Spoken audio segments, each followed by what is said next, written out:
Hello and welcome to Biomechanics module number 3, where the subject today is, drumroll, force. Alright, so just a brief overview of what force is.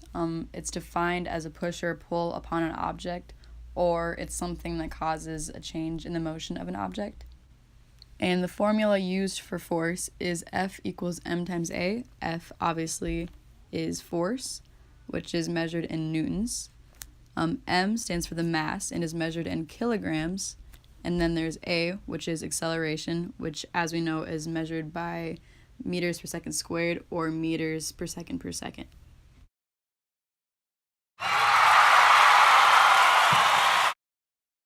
And now I'm going to talk a little bit about Sir Isaac Newton and his laws of motion.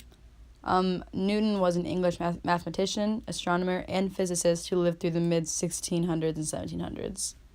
So Newton's first law, aka the law of inertia, states that when no external unbalanced force acts on an object, its velocity remains constant.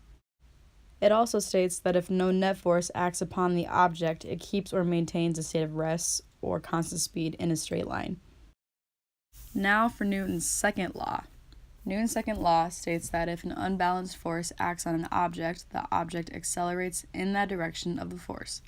Also, acceleration varies directly with the unbalanced force and inversely with the specific mass of the object. And last but not least, Newton's third law, which states that for every action force, there exists a reaction force that is equal in magnitude but opposite in direction.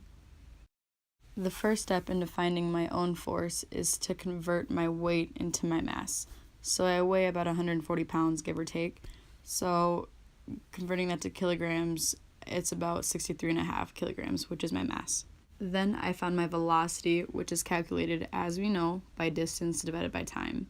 So for me, it was 96.56 meters divided by 30 seconds, which gave me a velocity of about 3.22 meters per second. Then I found my acceleration, which is change in velocity divided by the change in total time. So for me, that was 3.22 meters minus 0 meters, divided by 30 seconds minus 0 seconds, because I started at 0 meters in 0 seconds. And since we can assume that my acceleration was constant or uniform, it will change my velocity and my acceleration by doubling it.